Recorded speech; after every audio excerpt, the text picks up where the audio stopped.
이제 그렇게 슬픔의 기간이 지난 다음에 하나님이 또 은혜를 주셔서 셋을 주시고 셋이 또 에노스를 낳고 그리고 극적인 하나님의 한 문장이 기술이 됩니다. 창세기 4장 26절. 에노스 시대 그때 비로소 여호와의 이름을 불렀더라. 이 여호와의 이름을 불렀더라는 것이 구약에서 표현하는 영적 예배를 드렸다는 표현입니다. 하나님은 창세기 3장과 4장 그 비참한 역사 가운데 어떻게 그 한 줄로 딱 그 말씀을 기록하게 하셨을까? 바로 그것이 하나님 나라입니다. 그것이 교회입니다. 그래서 이 하나님은 성경 전체를 통해서 지금 그리스도에 관한 말씀을 계속 주시지만은 그리스도께서 이루신 것은 하나님 나라입니다. 예수께서 세례를 받으시고 제일 먼저 하신 것은 마귀 시험 받으시고 마귀 시험 받으신 다음에 마귀가 시험하잖아요. 당신이 하나님의 아들이야? 그러면 나한테 좀 보여봐. 40일 동안 굶었잖아. 그거 배고프지? 그 얼굴 그렇게 배고파하지 말고 지금 여기 있는 돌로 한번 만들어봐. 그럼 내가 하나님의 아들로 해볼게. 믿어줄게. 그때 하나님이 하시는 말씀, 하나님의 아들 예수님이 하신 말씀은 사람은 떡으로만 살 것이 아니라 하나님의 입에서 나오는 말씀으로 살아요. 그 말씀이 전 인류가 풀지 못하고 전 인류가 시험에 넘어가졌었던 바로 그 이슈입니다. 왜 우리가 예수님을 배반하죠? 내 배 때문에. 왜 우리가 여러 가지 환난을 당하죠? 내 배 때문에. 내 돈 때문에. 그죠? 그것을 예수님은 한마디로 승리해 버리십니다. 그러니까 이 광야 시험이나 이런 것이 그냥 언뜻 세계 뭐 나도 40일 금식 나도 해볼만 하겠는데 뭐 이렇게 그게 그 차원이 아니에요. 전 인류가 실패한 거예요. 전 인류가 누구도 그 벽을 넘지 못했습니다. 그것을 말씀으로 승리하신 분이 주님이십니다. 성전에서 뛰어내리라 그러죠. 그러면 시편의 인용까지 합니다. 그럼 천사가 보내주셔서 그 하나님의 사람을 턱 해서 안전할 거야. 한번 뛰어내려봐. 그럼 내가 해줄게. 주님이 하신 말씀. 시험하지 마요. 하나님을 시험하지 마요. 그거 뭐예요? 그것도 성경 말씀이에요. 하나님은 시험의 대상이 아니라 경배의 대상입니다. 그래서 이 하나님의 나라라는 그 선포를 다시 한번 생각하게 됐어요. 예수님이 시험하지 말라. 그 다음에 높은 곳에 내려가서 사탄한테 그러잖아요. 나 아무도 몰라. 나한테만 살짝 무릎 꿇어. 그럼 내가 다 줄게. 그게 다 거짓말이거든요. 세상이 사탄 거예요? 아니잖아요. 또 사탄한테 살짝 무릎 꿇었다고 해가지고 하나님 모르시나요? 다 거짓말이에요. 다 거짓말. 근데 육신의 눈으로 보면 쫄깃해요. 우리가 인생을 살아가면서 그 유혹에 너무나도 많이 노출되어 있다고. 제 얘기하는 겁니다. 굉장히 많아요. 그런데 주님은 그것을 다 말씀으로 다 이기십니다. 그 이기셨을 때 제가 또 질문하는 게 이걸 누가 전해줬냐고. 누가? 마태가? 마가가? 베드로가? 누가? 예수님이 직접 말씀해 주시라는 건 누가 알아요? 아니면 사탄이 가르쳐줄까 마귀가? 그러진 않을 거거든. 예수님이 말씀하십니다. 그럼 예수님이 말씀하시는 목적이 있어요. 왜? 내가 이렇게 말씀으로 이겼으니 너희도 말씀으로 이겨라. 그게 저한테 핵심적인 키워드로 딱 나오더라고요. 처음에 제가 설교 준비할 때는 이 뜻이 뭔가 해가지고 그냥 막 해서 이렇게 했었는데, 나중에 이 말씀을 조금 묵상하고 난 다음에 뒷전에 딱 한 발자국 뒤에 서서 누가 이 말씀을 하셨지? 예수님 왜 이 말씀을 하셨지? 우리가 이 세상 가운데 걸어가면서 많은 시험과 유혹에 넘어질 수 있습니다. 근데 그 예수님이 이기신 그 장면을 기억하면서 승리해야 된다라는 그 결론을 제가 받았어요. 그리고 그 다음에 이제 오늘 서두의 결론입니다. 예수님이 입을 벌려서 하신 말씀, 회개하라. 천국이 가까이 왔습니다. 그 다음에 마가복음, 그게 이제 마가복음에서는 때가 찼으니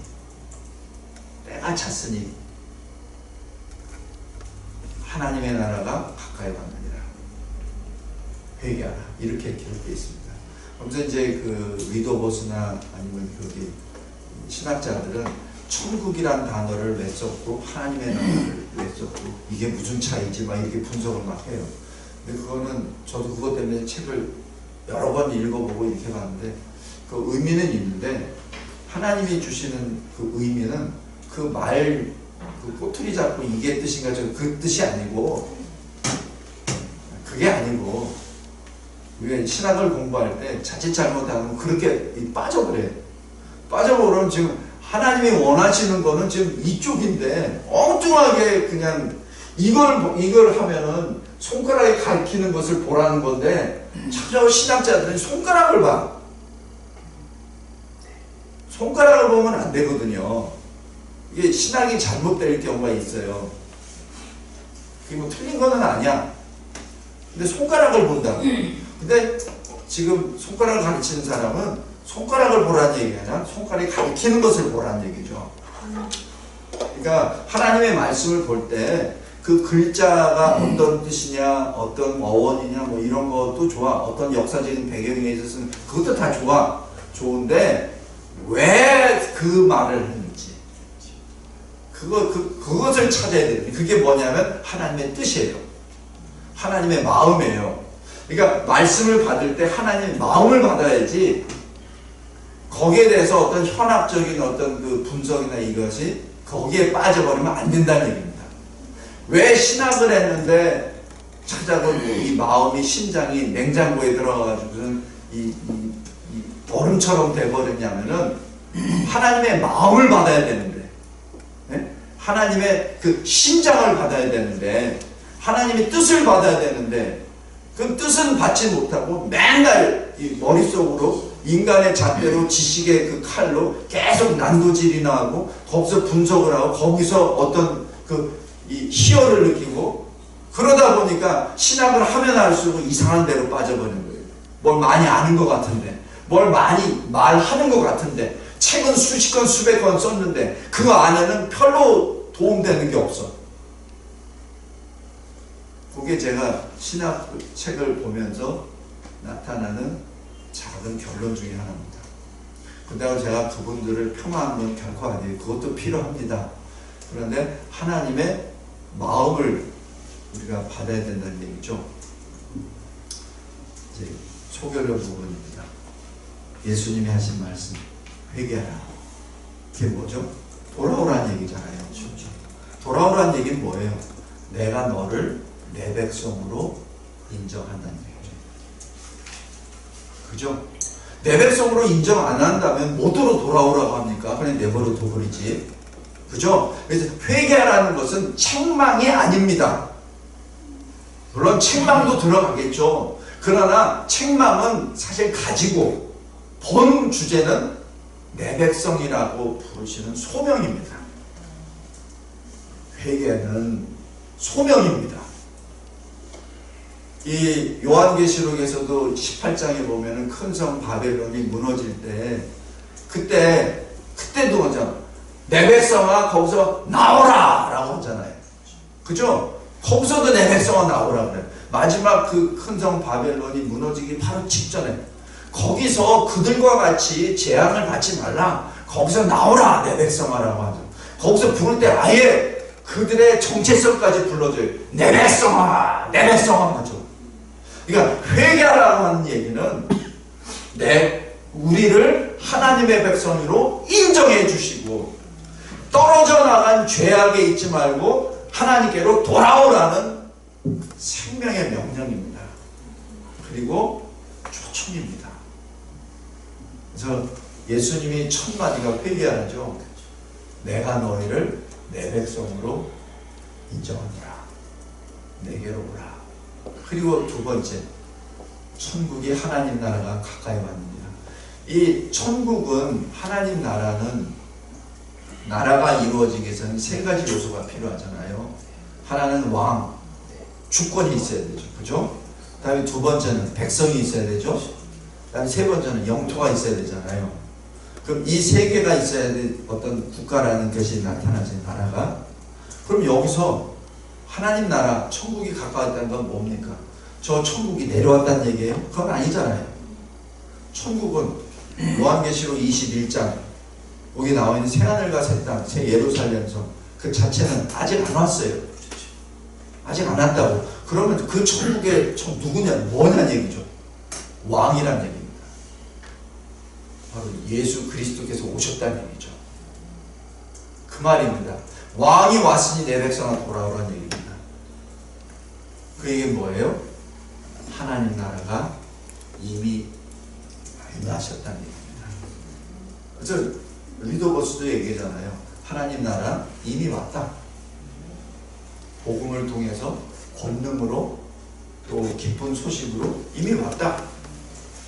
그런데 실질적인 이 파이널 그리고 그 형태적인 피지컬한 그 자체는 아직 안 왔다.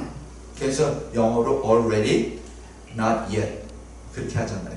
그래서 예수 재림 때 그때 장차 오실 것이다. 그것이 하나님 나라의 시점이다. 이렇게 표현합니다. 근데 그거는 다 저도 이해되는데 그래서 지금 나와 무슨 상관이 있냐는 얘기예요. 그분이 거기까지는 잘 설명을 했어요. 근데 나에게는 뭐가 있냐는 얘기예요. 나에게는 그것이 어떤 영향력이 있냐는 얘기죠. 그 영향력을 못 찾고 거기서 끝내버리니까 처저 이게 공중에 붕 뜨는 거예요. 그럼 하나님 나라가 뭐지? 근데 하나님 나라는 이미 이 땅에 세워주셨는데 교회를 세워주셨는데 그치?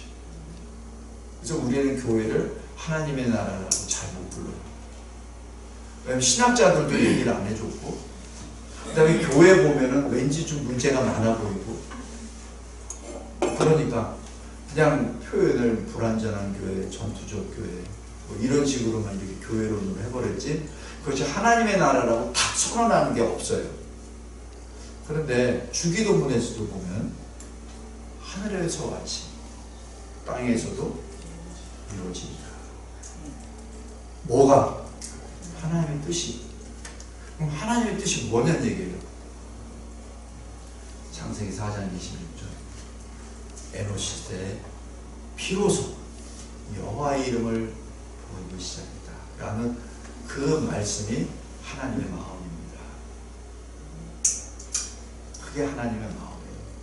그러니까 사울이 다메섹 도상에서 이 교회를 잔말하라고 이 공문서를 가지고 갔을 때 부활의 주님이 빛으로 오셨잖아요. 사울아 어찌하여 나를 핍박합니다. 나가 누굽니까? 주님이시잖아요. 왕이시잖아요. 근데 주님이 해석해 주잖아요. 네가 어찌하여 내 교회를 핍박합니다. 그러니까 교회가 주님이라는 것입니다. 그래서 우리가 이 하나님의 나라에 대해서 할 때 현재 나타나는 현상적인 교회의 연약과 부족과 그리고 아직 미성숙된 그런 모습을 통해서 첫째로 우리가 그것을 하나님의 나라로 인정도 못하고 삐죽삐죽 표현해요. 그러므로 우리가 이번 지금 첫 학기 주제가 모세오경과 하나님의 나라입니다. 그래서 모세오경을 통해서 하나님의 나라, 이 땅에 교회를 어떻게 세워나가셨는지를 쭉 그 관점으로 보시기 바랍니다. 그래서 그런 면에서 제가 서론적으로 좀 길게 말씀을 드렸습니다.